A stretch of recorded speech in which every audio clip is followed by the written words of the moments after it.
Hello बच्चों, कैसे हैं आप? आशा करती हूँ आप सभी बहुत अच्छे होंगे। तो बच्चों, आज आपकी हिंदी की क्लास 6 का चैप्टर नंबर 10 शुरू करते हैं। आपके चैप्टर का नाम है बच्चों आशीर्वाद। आशीर्वाद कौन सा होता है बच्चों? जो बड़े बुजुर्ग लोग हमको आशीर्वाद देते हैं, जब हम उनके पैरों को छूते हैं या फिर हम उनकी मदद करते हैं तो वो क्या करते हैं, हमें आशीर्वाद देते हैं। तो यही हमारे पाठ का नाम है। चलिए, पाठ का नाम है और इस पाठ में क्या दिया गया है, सबसे पहले हम इसकी एक प्रस्तावना पढ़ लेते हैं। ठीक है। पिस्तुल निमद लेखन ने परोपकार व दीन दुखियों की सेवा को सबसे बड़े धर्म, सबसे बड़ी तीर्थ यात्रा के रूप में निरूपित करके लोगों को इसके लिए प्रेरित किया है। कहानी की नायिका लाजवंती अपने पुत्र के ठीक होने के लिए देवी की मनौती मानती है, यानी जो मनोकामना मांगते हैं। ठीक है। जब वह तीर्थ यात्रा के लिए चलने को तैयार होती है तब उसे ज्ञात होता है कि उसकी पड़ोसन हरो की बेटी की शादी पैसे के अभाव में रुक जाएगी, क्योंकि उसके पास बारात के स्वागत के लिए पैसे नहीं हैं। तो लाजवंती अपनी तीर्थ यात्रा के लिए जोड़कर रखे गए 200 रुपये हरो को दे देती है और तीर्थ यात्रा पर जाने का विचार त्याग देती है। तो यही हमारी कहानी के अंदर दिया गया है, थोड़ा सा विस्तार से। ठीक है, चलिए पाठ को शुरू करते हैं बच्चों। लाजवंती के यहाँ कई पुत्र पैदा हुए। जो लाजवंती लेडीज थी, मतलब औरत थी, उसको कई पुत्र पैदा हुए, मगर सबके सब ने बचपन में ही मर गए। यानी जो भी थे वो सबके सब बचपन में मर गए। आखिरी पुत्र हेमराज उसके जीवन का सहारा था, यानी एक आखिरी पुत्र बचा। उसका मुंह देखकर वह पहले बच्चों की मौत का दुख भूल जाती थी। यद्यपि हेमराज का रंग रूप साधारण देहातों बालकों जैसा ही था, मगर लाजवंती की आंखों में वैसा बालक सारे संसार में न था। जब किसी भी माँ को बच्चे होते हैं, ठीक है, जब किसी औरत को बच्चे होते हैं, जब वो माँ बनती है और उसके बच्चे मर जाएं, तो उसके बाद जो उसको एक बच्चा रह जाता है या भगवान की कृपा से जो बच्चा बच जाता है, उसको वह इतना लाड़ से देखती है कि पूरे संसार में उस जैसा बालक कोई नहीं है। वैसे ही यहाँ पर लाजवंती अपने बच्चे को, जो उसका लास्ट में बच्चा बचता है, उसको ऐसे देखती है कि पूरे संसार में मेरे जैसा बच्चा किसी का नहीं है। मगर लाजवंती की आंखों में वैसा बालक संसार में नहीं था। माँ की ममता ने उसकी आंखों को धोखे में डाल दिया था। माँ की ममता उसको ज्यादा थी। लाजवंती को इतनी चिंता थी कि दिन रात उसे छाती से लगाए फिरती थी, मानो वह कोई दीपक हो, जैसे बुझने के लिए हवा के तेज झोंके बार बार आक्रमण कर रहे हो। वो इस प्रकार से उसको गले से चिपका के रखती थी। वह उसे छिपा छिपा कर रखती थी कि कहीं उसे किसी की नजर न लग जाए। गांव के लड़के प्राय खेतों में खेलते फिरते, मगर लाजवंती हेमराज को घर से बाहर ना निकलने देती थी, और अगर कभी वह निकल भी जाता तो लाजवंती घबराकर ढूंढने लग जाती थी। अगर वह खेलने के लिए, बच्चा है, बच्चा तो खेलेगा ही, तो खेलने के लिए अगर वो निकल जाता था तो लाजवंती भी पीछे पीछे ढूंढने लग जाती कि कहाँ गया। उसे इतना अपने आंचल में छुपा के रखती थी वो। गाँव की स्त्रियां कहती, हमारे भी तो बच्चे हैं, तू जरा जरा सी बात में यूं पागल क्यों हो जाती है? हमारे भी तो बच्चे हैं, तू क्यों पागल हो जाती है ऐसे? अब लाजवंती है सुनती तो उसकी आंखों में आंसू लहराने लगते थे। भराए हुए स्वर में उत्तर देती कि क्या कहूँ, मेरा जी डर जाता है। इस समय उसे अपने मरे हुए पुत्र याद आ जाते थे और उसके मन में भय बैठ जाता था कि भाई एक ही पुत्र है, कहीं उसको भी कुछ हुआ तो जी नहीं पाएगी वो। ठीक है, लेकिन यह बात सबको कम समझ में आ रही थी, मगर इतना सावधान रहने पर भी हेमराज बुरी नजर से न बच सका। प्रातः काल था, लाजवंती दूध दूह रही थी। इतने में हेमराज जागा और रागते ही मुंह फुलाकर बोला, माँ। आवाज में उदासी थी। लाजवंती के हाथ से बर्तन गिर गया। दौड़ती हुई हेमराज के पास पहुंची और प्यार से उसके सिर पर हाथ फेरकर बोली, क्यों हेम, क्या है बेटा, घबरा क्यों रहा है तू? हेमराज की आंखों में आंसू डबडबाए, रुक रुक कर बोला, सिर में दर्द होता है, बहुत दर्द होता है माँ। उसने अपनी माँ से कहा। बात साधारण थी, मतलब बात जो थी, दर्द, सर में दर्द होना तो बहुत साधारण सी बात है, लेकिन मगर लाजवंती का नारी हृदय कांप गया। यानी एक माँ का हृदय जो था वो कांप गया कि पता नहीं कुछ बड़ी समस्या तो नहीं है। यही दिन थे, यही ऋतु थी जब उसका पहला पुत्र मदन मरा था।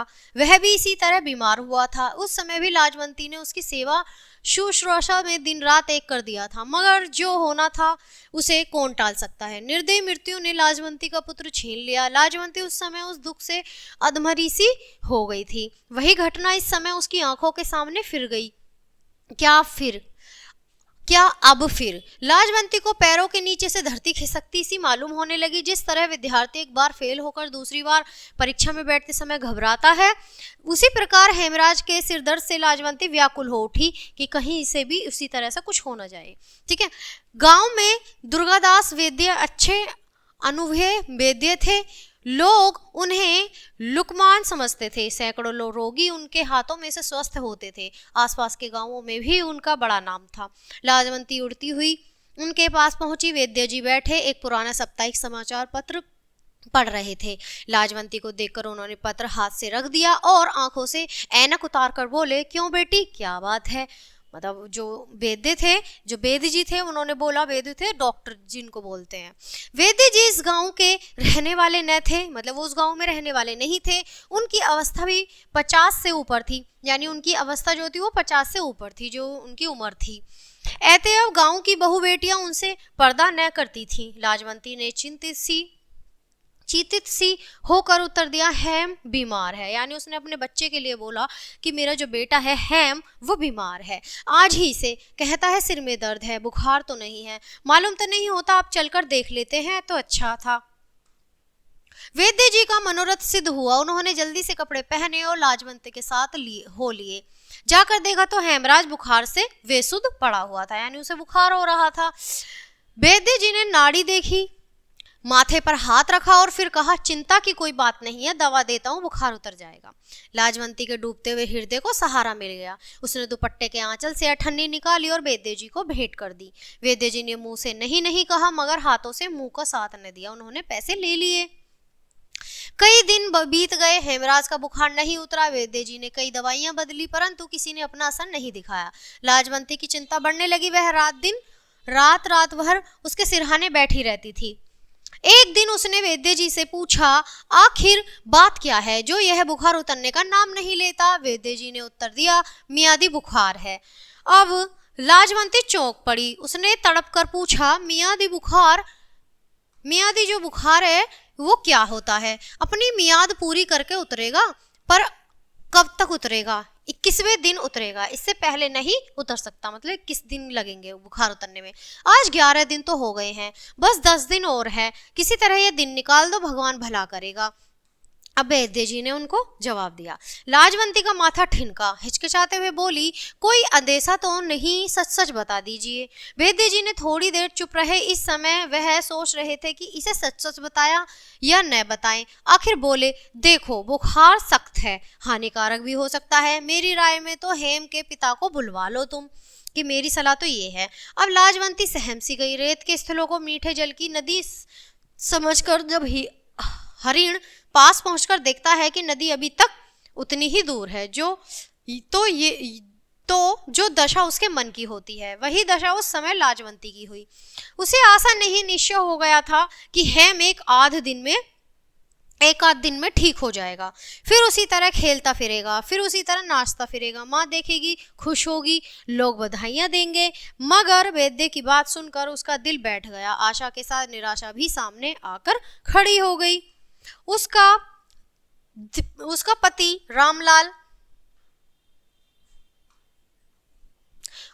रामलाल सचदेव मुल्तान में नौकर था। उसने उसे तार भेजा। वह तीसरे दिन पहुंच गया। इलाज दुगनी सावधानी से होने लगा, यहाँ तक कि 10 दिन और भी बीत गए। अब 21वां दिन सिर पर था। लाजवंती और रामलाल दोनों घबरा गए। हेम की देह अभी तक आग की तरह तप रही थी। बुखार इतनी तेजी से लगा हुआ था। सोचने लगे कि क्या बुखार एकाएक उतरेगा, क्या मतलब बुखार थोड़ी धीरे धीरे उतरेगा भी या नहीं। वैद्य ने आकर नाड़ी देखी तो घबरा कर बोले, आज की रात बड़ी भयानक है, सावधान रहना, बुखार एकाएक उतरेगा।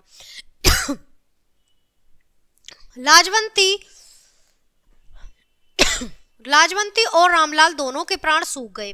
वैद्य के शब्द किसी आने वाले भय की पूर्व सूचना थे। रामलाल दवाइयां संभाल कर बैठे के सिरहाने बैठ गए, परंतु लाजवंती के हृदय को कल न थी। उसने संध्या समय थाल में घी के दीपक जलाए और मंदिर की ओर चली। इस समय उसे आशा अपनी पूरी जीवन शक्ति के साथ सामने नाच करती हुई दिखाई दी। लाजवंती मंदिर में पहुंची और देवी के सामने गिरकर देर तक रोती रही, यानी विनती करती रही। वो जब थक कर सिर उठाया तो उसका मुखमंडल शांत था, जैसे तूफान के बाद समुद्र शांत हो जाता है। उसको ऐसा मालूम हुआ कि जैसे कोई दिव्य शक्ति उसके कान में कह रही है कि तूने आंसू बहाकर देवी के पाषाण हृदय को मोम कर लिया है, परंतु उसने इतने पर भी संतोष नहीं किया, मर्त स्नेह भाव को चरम सीमा तक पहुंचा दिया है। लाजवंती ने देवी की आरती उतारी, फूल चढ़ाए, मंदिर की परिक्रमा की और प्रेम के बोझ से कांपते हुए स्वर से मनोती मांगी, यानी मनोकामना उसने मांगी।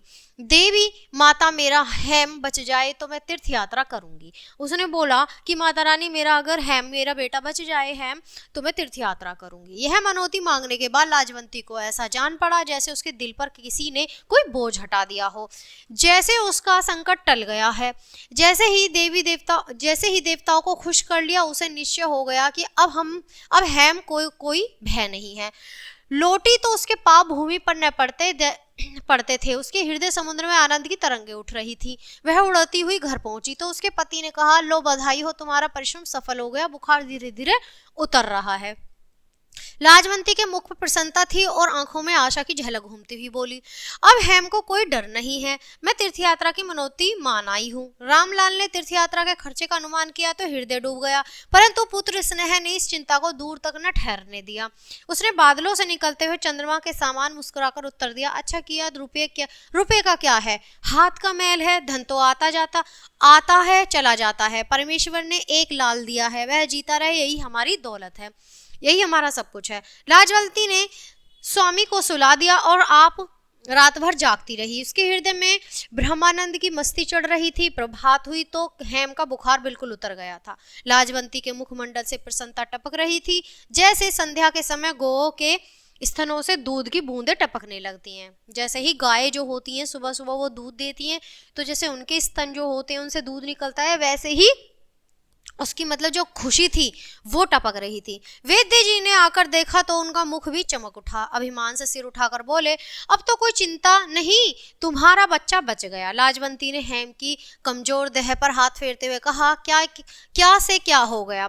वैद्य ने लाजवंती की ओर देखा और रामलाल से बोले, यह सब इसी के परिश्रम का फल है। लाजवंती ने उत्तर दिया, देवी माता की कृपा है अथवा आपकी दवा के प्रभाव का फल है। मैंने क्या किया है जो आप कहते हैं कि यह मेरे परिश्रम का फल है? मैं तुम्हें दूसरी सावित्री समझता हूँ। उसने मरे हुए पति को जिवाया था, तुमने पुत्र को मृत्यु के मुंह से निकाला है। तुम यदि दिन रात एक न कर देती तो हेम का बचना असंभव था। यह बस तुम्हारी मेहनत का फल है। भगवान प्रसन्न हो गया, बच्चा बच गया। बच्चा बचा नहीं बल्कि दूसरी बार पैदा हुआ है। रामलाल के होठों पर मुस्कुराहट थी, आंखों में चमक। उसके 7वें दिन वह अपनी नौकरी पर चले गए और कहते कि तीर्थ यात्रा की तैयारी करो। 3 महीने बीत गए, लाजवंती तीर्थ यात्रा के लिए तैयार हुई। अब उसके मुख पर फिर वही आभा थी जैसे फूलों पर बुलबुल चहकती है। लाजवंती उसे देखती थी तो फूली न समाती। तीर्थ यात्रा पर जाने से पहले की रात उसके आंगन में सारा गांव इकट्ठा हो रहा था। झाजे और ताले बज रही थी। दूसरी तरफ की पूरियां बन रही थी, कहीं हलवा, उनकी सुगंध में दिमाग तर हुआ जाता था। लाजवंती इधर से उधर और उधर से इधर दौड़ी फिरती थी, मानो उसके यहाँ कोई ब्याह हो। एक जोर बेफिक्रे साधु सुल्फे के दम लगाकर गांव की हवा को शुद्ध कर रहे थे। उनकी ओर गांव के लोग इस तरह देखते जैसे किसान तहसीलदार को देखते हैं। आंखों में श्रद्धा भाव के स्थान पर भय और आतंक की मात्रा अधिक थी। लाजवंती से कोई मैदा मांगता तो कोई घी मांगता, कोई कहता हलवाई चीनी के लिए चिल्ला रहा है, कोई पूछता अमचूर का बर्तन कहाँ है। कोई और समय होता तो लाजवंती घबरा जाती, पर इस समय उसके मुंह पर जरा सी घबराहट भी न थी। सोचती थी कैसा सौभाग्य है जो यह दिन मिला। आज घबराहट कैसी, आज वह पूर्ण रूप से खुश थी। परंतु सारा गांव प्रसन्न हो यह बात न थी। वही स्त्रियों के बीच बैठी हुई एक बूढ़ी स्त्री असीम दुख में डूबी हुई थी। लाजवंती की पड़ोसिन हैरो थी। अत्यंत दुख के कारण उसके कंठ की आवाज न निकलती थी। शहर होता तो वह इस उत्सव में कभी सम्मिलित ही न होती, मगर गांव की बात थी, न आती तो उंगलियां उठने लगती। आनंद में हास परिहास के बीच उसका मस्तिष्क दुख और शोक के कारण ऐसे खेल रहा था जैसे ठंडे समुद्र में गर्म जल का स्रोत उबल रहा हो। वह स्रोत बाकी समुद्र से कितना परे, कितना अलग होता है। इसी तरह सुबह के 4 बज गए। लोग खा पीकर आराम करने लगे। खाने में जो बचा रहा था वह गरीबों में बांट दिया गया। लाजवंती ने लोगों को विदा किया और चलने की तैयारी में लगी। उसने एक टीन के बक्से में जरूरी कपड़े रखे, एक बिस्तर तैयार किया, गले में लाल रंग की सूती माला पहनी, माथे पर चंदन का लेप किया। गऊ एक पड़ोसी को सौंपी और उससे बार बार कहा, इसका पूरा पूरा ध्यान रखना, मैं जा रही हूँ, मगर मेरा मन अपनी गाँव में रहेगा। यानी जो गाय थी उसने वो पड़ोसियों को दे दी कि इतने इसका ख्याल रखना, कि कौन देख रेख करेगा, मैं तो यात्रा पे जा रही हूँ, है ना। उसके बाद सहसा किसी की सिसकी भरने की आवाज सुनाई दी। लाजवंती के कान खड़े हो गए। उसने चारों तरफ देखा मगर कोई दिखाई नहीं दिया। उस समय सारा गांव सुख सपने में बेसुध पड़ा था। वह आंगन में आई और ध्यान से सुनने लगी कि सिसकी की आवाज फिर से सुनाई पड़ी।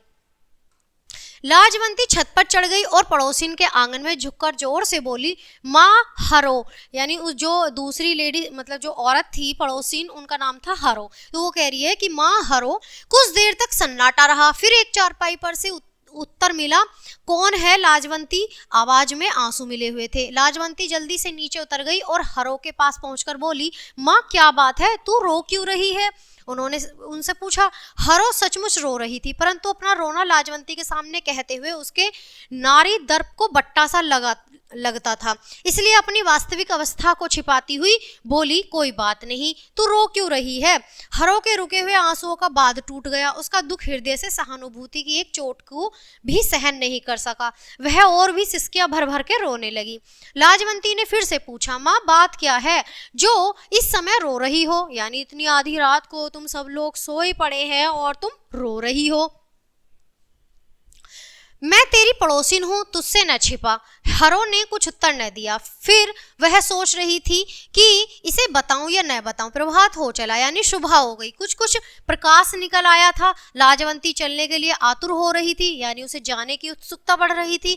मगर हरो को क्या दुख है, यह जानने बिना चले जाना उसके लिए कठिन हो रहा था। उसने तीसरी बार फिर पूछा, माँ बता दो न, तुम्हें क्या दुख है? हरो ने दुखी होकर पूछा, क्या तुम मुझसे दूर कर दोगी? क्या तुम उससे दूर कर दोगी?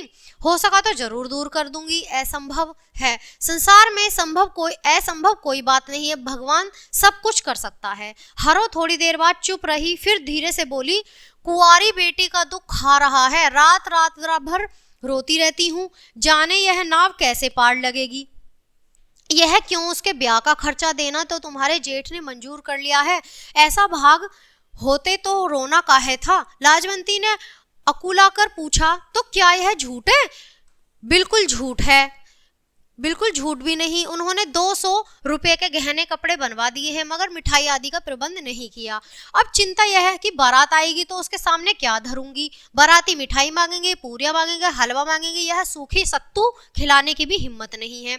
यही सोच सोचकर सूखती जा रही हूं मैं। मतलब उन्होंने अपना दुख बताया कि मेरी जो बेटी है उसका ब्याह कैसे होगा।